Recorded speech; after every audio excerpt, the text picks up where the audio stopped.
Bonjour à toutes et à tous, nous sommes le mardi 18 mai 2021, je suis Sarah Menei, vous écoutez Flash Foot sur Free Ligue 1 Uber Eats.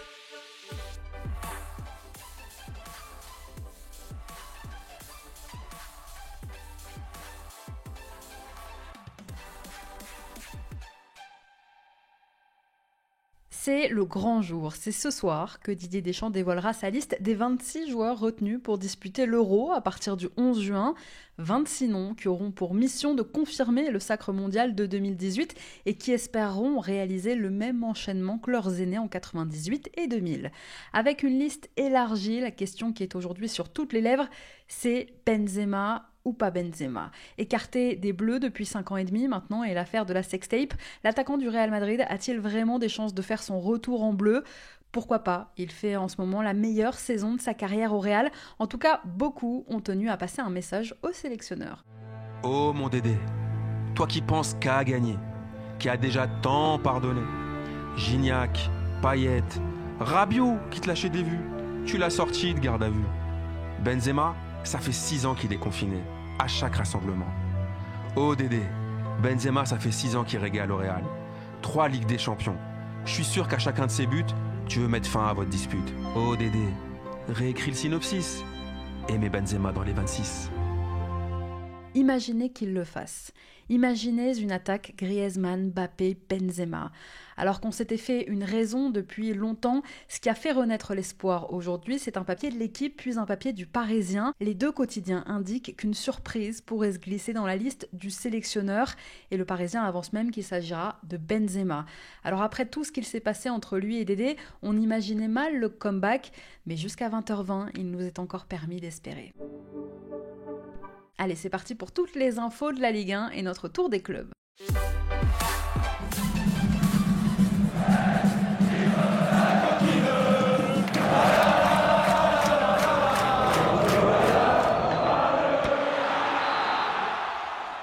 On commence par Angers, où la succession de Stéphane Moulin se précise. Il y a quelques jours, Gérald de Baticle, celui qui est actuellement l'adjoint de Rudy Garcia à Lyon, aurait annoncé son départ à ses dirigeants à l'issue de la saison. Déjà considéré depuis plusieurs jours comme le grand favori du SCO, Baticle arrive en fin de contrat à l'OL. Il n'a encore rien signé avec Angers, mais l'annonce officielle de son arrivée, s'il est bien choisi, ne devrait pas être communiquée avant la fin du championnat. À Bordeaux, très mauvaise nouvelle pour Paul Bice. Dimanche soir, alors que les Girondins affrontaient Lens, le défenseur bordelais a ressenti une douleur à un genou. S'il a pu terminer la rencontre, le résultat de l'IRM qu'il a passé en ce début de semaine a révélé une rupture du ligament croisé antérieur du genou gauche. Et c'est déjà la 3e fois que ça lui arrive dans sa carrière. Il en est toujours revenu. Paul Bice sera absent des terrains au moins 6 mois. C'est son anniversaire en plus aujourd'hui, sacré cadeau. Joyeux anniversaire quand même au défenseur bordelais qui fête ses 33 ans aujourd'hui. Les Brestois sont en mission. Depuis le mois de janvier, ça ne tourne plus très rond chez les Bretons qui n'ont pris que 15 petits points en 18 matchs sur la phase retour. 16e aujourd'hui au classement, il manque un petit point aux Brestois pour être certains du maintien sans passer par les barrages. Et ils sont prêts à aller le chercher, ce maintien, face au Paris Saint-Germain, une équipe qui se battra, elle, dimanche pour le titre. Cette semaine, à Penn-Hélène, l'ambiance est à la mobilisation, discours fédérateur et hargne des Pirates au programme. Dimanche déjà, à Montpellier, le directeur sportif du club Grégory Lorenzi, qui ne manque pas une rencontre des siens, était auprès du groupe depuis la mise au vert. Pour le match, il était accompagné en tribune du directeur général du club, Pascal Robert, et surtout de son président, Denis Le Saint, pourtant très rare en déplacement. À Dijon, perçu comme l'un des plus solides espoirs de la génération 2003, le jeune milieu Amir Arli a signé hier son premier contrat pro avec le club bourguignon. Apparu à 5 reprises dans le groupe cette saison en Ligue 1 avec le DFCO, avec son club formateur, l'international U18 faisait partie l'an dernier des 60 meilleurs joueurs de sa catégorie d'âge, désignés par le très sérieux quotidien britannique The Guardian. Amir Arli a privilégié donc le temps de jeu à Dijon plutôt que des opportunités espagnoles par exemple. Recruté l'été dernier, Jonathan Klaus fait lui partie des plus grosses satisfactions du RC Lens cette saison. De très bonnes performances qui ne laissent pas insensibles de grosses écuries européennes. Selon le quotidien allemand Kicker aujourd'hui, le latéral droit des 100 et or serait dans le viseur des 2 finalistes anglais de la Ligue des Champions, Manchester City et Chelsea, rien que ça. Le Lensois sera également pisté par le FC Séville. Et toujours selon nos confrères allemands, un terrain d'entente pourrait être trouvé avec le Racing autour d'une indemnité de transfert estimée entre 6 et 10 millions d'euros. 0. Pour rappel, Jonathan Klaus, cette saison, a disputé 33 rencontres de Ligue 1 pour un total de 3 buts et de 6 passes D. Son coéquipier à Lens, Gaël Kakuta, a lui été élu hier meilleur joueur africain du championnat. Au classement, le milieu de terrain devance les attaquants Andy Delors et Tino Kadewere. Kakuta est le premier joueur de Lens et le premier de l'équipe nationale de la République démocratique du Congo à remporter ce prix, le prix Marc-Vivien Foé, remis par RFI et par France 24. Cette distinction vient récompenser les excellentes prestations de Gaël Kakuta cette saison, auteur de 11 buts et de 5 passes D en 34 rencontres, mais c'est aussi une récompense pour la belle saison du promu. Bravo à lui.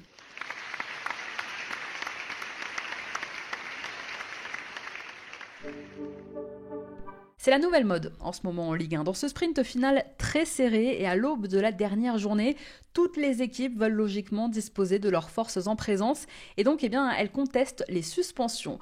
Aujourd'hui, c'est Lille qui a décidé de faire appel de la suspension de José Fonte pour accumulation de cartons jaunes. Pour le match capital, pour le titre qui se jouera dimanche à Angers, José Fonte devrait être absent. Il a été sanctionné la semaine dernière par la commission de discipline de la LFP. Mais voilà, le LOSC, qui souhaite absolument que le Portugais dispute le dernier match de la saison, a décidé de faire appel de cette suspension devant le CNOSF, le Comité national olympique sportif français, afin que le CNOSF annule cette décision. Alors la saisine du Comité national peut avoir dans certains cas un effet suspensif, le temps que son cas soit étudié. Il n'est donc pas exclu que Fonte soit présent à Angers dimanche soir. Plus les jours passent et plus les chances de voir Romain Hamouma rester à Saint-Etienne s'amenuisent. En fin de contrat, au mois de juin, après 9 ans de bons et loyaux services chez les Verts, les négociations concernant la prolongation d'Hamouma n'avancent pas. Libre de discuter avec d'autres clubs depuis le mois de janvier, le joueur de 34 ans fait l'objet de convoitises et notamment de la part de Lorient. Le club breton, qui apprécie beaucoup le joueur, le suit de près. L'été dernier, déjà, les Merlus, promus en Ligue 1, avaient tenté de le recruter. Cette fois, les dirigeants lorientais pourraient bien profiter de la situation contractuelle du joueur. On continue notre tour des clubs avec l'actu lyonnaise dans un court instant, mais avant ça, c'est l'heure de notre déclat du jour. Elle est signée Bourak Yilmaz.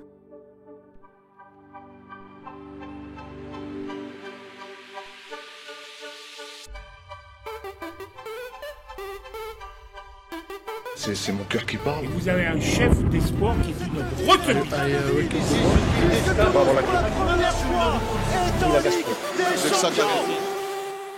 Après avoir été accroché face à Saint-Etienne dimanche, dans les couloirs de Pierre Mauroy, le buteur turc du LOSC a assuré à ses coéquipiers qu'ils allaient décrocher le titre, et ce donc malgré le nul des Lillois face à la SSE. Il en est persuadé, Yilmaz, une petite séquence captée par les caméras de Canal+, que je vous propose d'écouter en VO. You are dog of the park, but don't worry, we will be champion next week.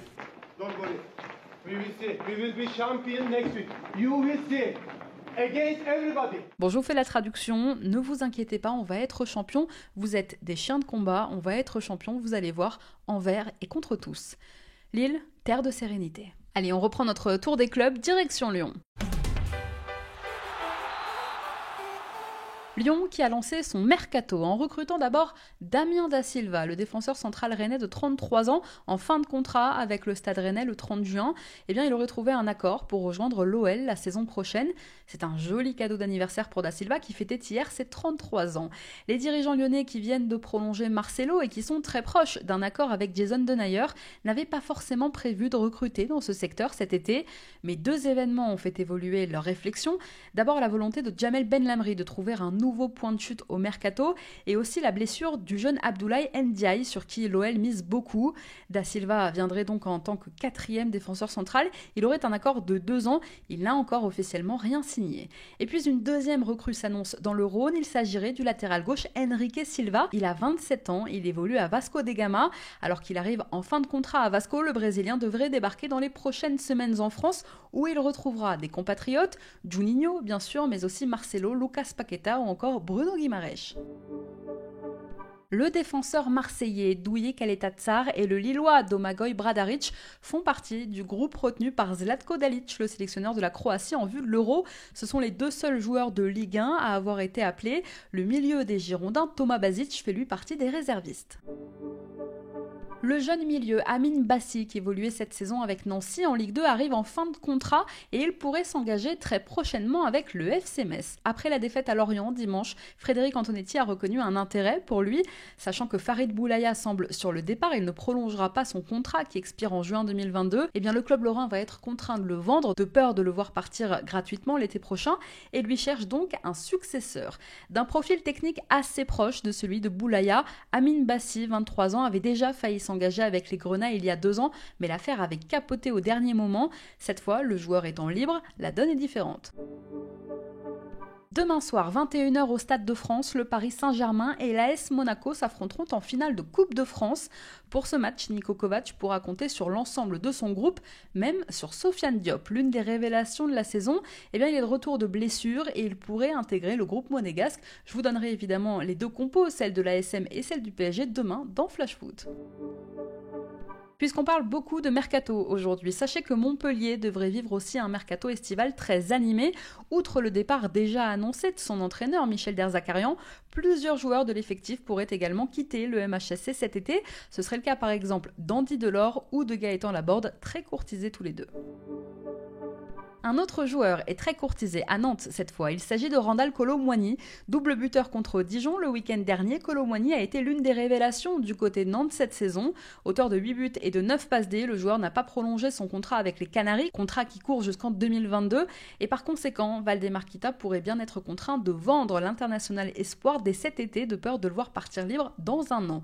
Des clubs allemands notamment seraient intéressés comme l'Eintracht Francfort qui, selon la presse allemande, aurait proposé déjà à Kolo Muani un contrat de 5 ans. À Nice maintenant, gros coup dur pour Alexis Claude Maurice. Je vous en parlais hier, sorti sur blessure face à Strasbourg dimanche soir. Le milieu niçois souffre finalement d'une fracture du péroné. Il va se faire opérer et il manquera à la fin de l'Euro Espoir prévu en juin. Immense déception pour Alexis Claude Maurice alors qu'il était en pleine forme sur la deuxième moitié de saison avec Nice. Allez, nous sommes mardi et comme tous les mardis, on passe à notre rubrique écho.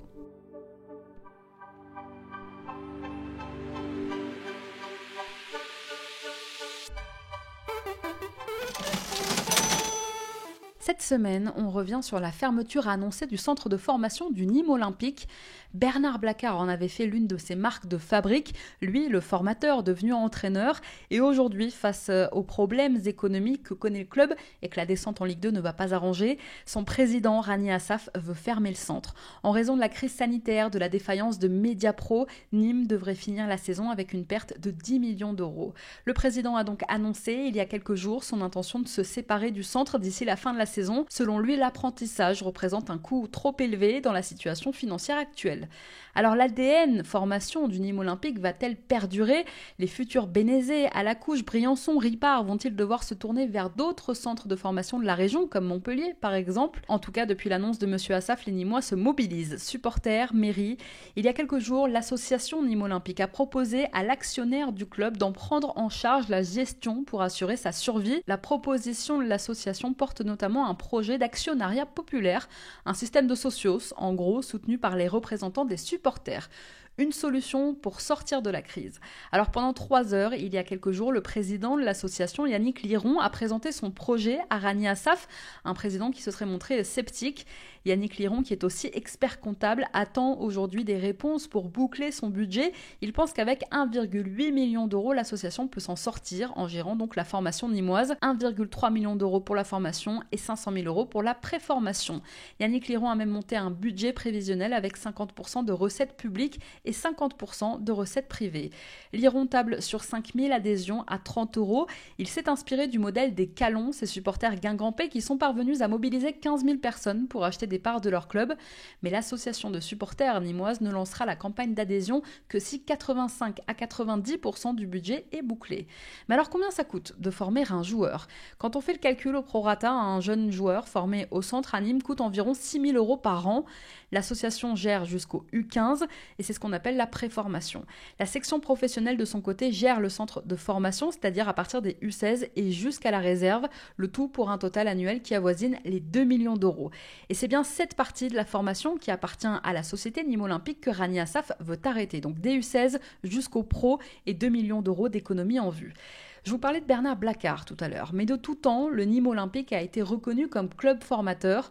En 1970, Kader Firoud, ancien joueur puis 4 fois vice-champion de France en tant qu'entraîneur du Nîmes Olympique, déclarait dans les colonnes du Midi Libre « Nîmes n'a pas les moyens de s'offrir les services des grandes vedettes. Nous, les vedettes, il faut les fabriquer, il faut les sortir de l'anonymat et les révéler. Ce qui m'intéresse, moi, ce sont ceux qui correspondent à l'idée que j'ai, non pas de ce qu'ils font, mais de ce qu'ils pourront faire en adéquation avec les valeurs et l'identité du club. » Alors 50 ans après, ces propos résonnent encore plus fort, évidemment, et aujourd'hui, il y a urgence.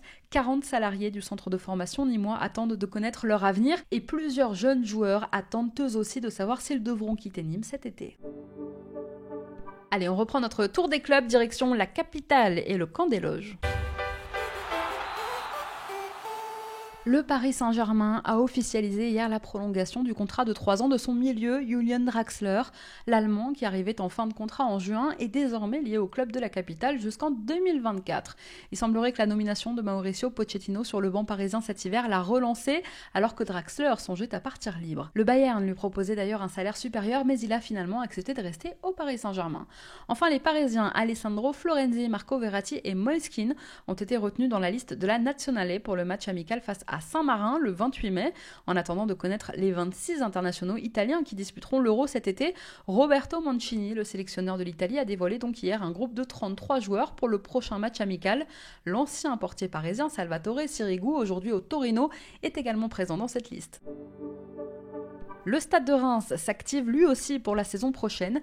Sous contrat jusqu'en 2022, le jeune gardien Nicolas Lemaître, 24 ans, va être par exemple libéré pour s'engager avec Quevilly-Rouen, jeune promu en Ligue 2 où il était déjà prêté cette saison. Le Stade de Reims conservera un pourcentage à la revente du joueur. Également prêté au club normand, son coéquipier Sambou Sissoko va lui quitter QRM et rentrer à Reims. Alors que sa présence est très rare dans les médias, François Pinault, le propriétaire du Stade Rennais, s'est livré aujourd'hui sur la saison du club breton. Dans une interview accordée ce matin à France Inter, l'homme d'affaires s'est montré un peu déçu par les résultats de son équipe.